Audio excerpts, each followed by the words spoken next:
Hello students of class 12. I am Indrani ma'am and I will be teaching you biology for class 12. Welcome to my class. Before starting a new lesson, I will tell you about the marks distribution for your boards. From unit 6, that is reproduction, you will be having 14 marks questions. From unit 7, genetics and evolution, you will be having 18 marks question. From unit 8, that is biology and human welfare, marks carried will be 14. From biotechnology and its applications, unit 9, you will be having 12 marks question, and from ecology and environment portion, that is unit 10, you will be having 12 marks question. So this is your marks distribution, which totally will make up 70 marks, and 30 marks will be there for your practical exam. So let us start the second chapter, that is the sexual reproduction in flowering plants. Students, I think you know what is a flower. You have been learning from very childhood about a flower. What is a flower? The sexual reproductive part of angiosperm is called flower. Where from it develops? It develops after the completion of the vegetative phase of a plant. And the branch of ornamental horticulture, which is concerned with growing and marketing of ornamental flowers, is called floriculture. I think this all you know. Understood? Diagram. In a flower, 4 different sets of whorls or floral members are attached to the central axis called thalamus. Calyx, corolla, androecium, gynoecium. What are these? The outermost and the first accessory whorl is of sepal, which is collectively called calyx. The second accessory whorl is of petals, which is called corolla.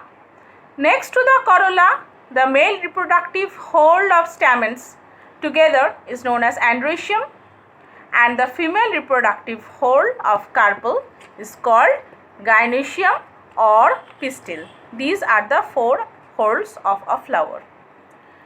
Now you have to know the function of each floral member. First, calyx. Its main function is to protect the flower when the flower is in bud condition. It is very much smaller than the petals in size. When the calyx is green in color, it can photosynthesize, or it can perform the process of photosynthesis when the calyx is of green color. And when the calyx is colored, it also has a different function. What is that? It attracts the insects for performing the process of pollination. Next, what is the function of corolla? Collectively, the petals collectively forms corolla. It provides the color and scent to attract the pollinators. Sometimes the base of the corolla, it possesses some secretory glands, and they secrete nectar. Nectar, you know, the honey. And they also provide protection to the plant. Next, what is the function of androecium? Androecium is the male portion of the flower. Its main function is the production of microspore. Microspore means the pollen grains which contain the male gamete within the anther. What is the function of gynoecium? Production of megaspore, fruits and seeds.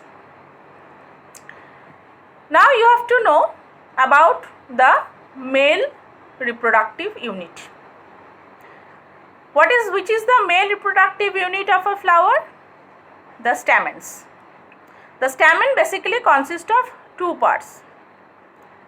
One is the filament, another is the anther. What is the filament? If you have a book, you can go through the picture of a typical stamen and the transverse section of the stamen. The diagrams you have to practice. Now this anther, how is the structure? It's composed of two anther sac or lobes which is separated by a tissue which is known as the connective tissue. The anther is having two lobes, so it is known as bilobed structure, and each lobe or each sac will consist of two theca which will be separated by a septum. The anther is tetragonal or four-sided structure, and it consists of four megasporangia, two in each side of the lobe. And the megasporangia will develop further and will get transformed into pollen sac. Next, you have to draw the structure of the microsporangium, and you have to describe the structure of microsporangium, how it looks like. Basically, the microsporangium will appear circular, which can be seen surrounded by four walls: epidermis, endothecium, middle layer and tapetum. Epidermis is the outer single layer of the cell which is protective in nature. Endothecium, it is the second layer with very thick cells. Basically, it helps in dehiscence and it is very protective in nature. Next is the middle layer. If you have a book, you can go through the picture. This is the third layer, and this layer is composed of 1 to 3 layers of cells which is helping in dehiscence, and this is also very protective in nature like the previous one. Fourth one is the tapetum. How is the tapetum? It is the fourth, and it is the innermost layer of the cells. It has dense cytoplasm and many nuclei.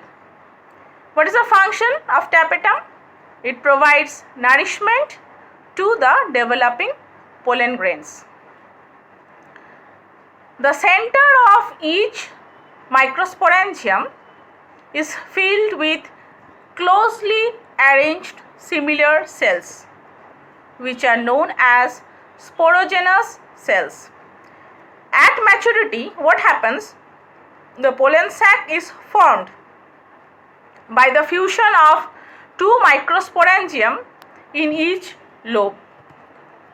Now practice the diagram of a typical microsporangium, the transverse section, and also the enlarged view of the microsporangium. Next, what is microsporogenesis? The process of formation of microspore from a pollen mother cell by the process of meiosis is called microsporogenesis. Each cell of the sporogenous tissue in the microsporangium, it will act as potential pollen mother cell, or in short we can say as PMC, or microspore mother cell.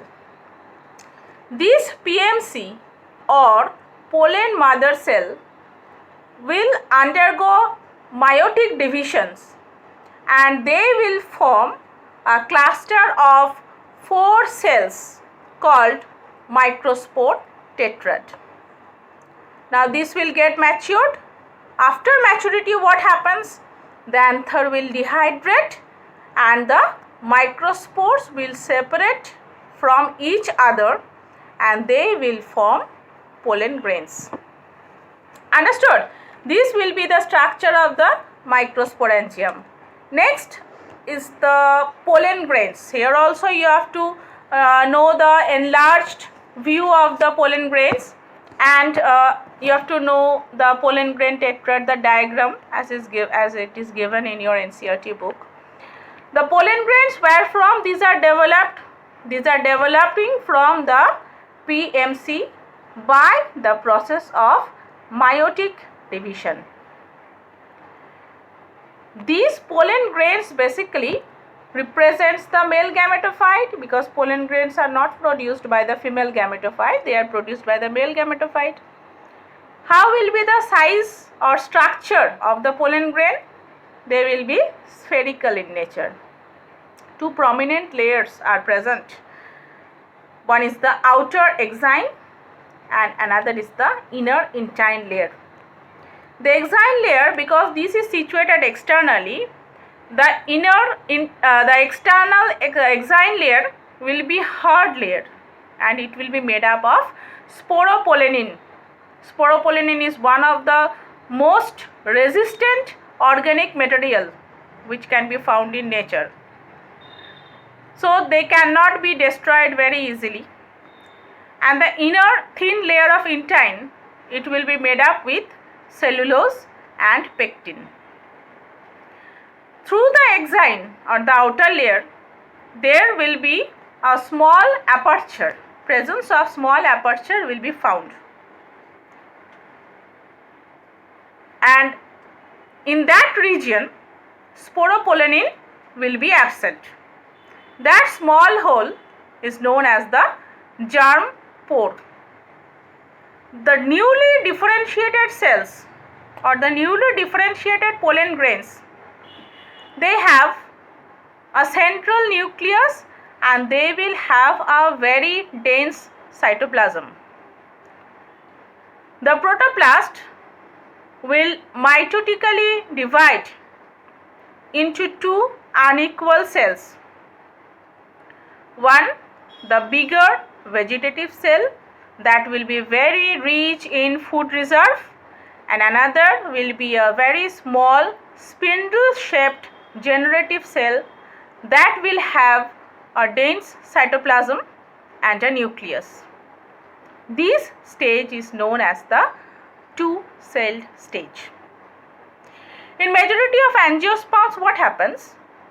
The pollens are released in this two-celled stage, and in some other species the generative cell will divide into two male gametes, and so pollen grains are said to be in a three-celled stage. Understood? Now, what is the importance of the pollen grains? Pollen grains mainly contain the male gamete for the purpose of sexual reproduction. They are nutrient rich, and some pollen grains can be taken as food supplements also. Pollen grains can also be stored for many years in liquid nitrogen at about -196 degrees Celsius, and those pollen grains can be used later for crop breeding method programs. This is the importance of pollen grains.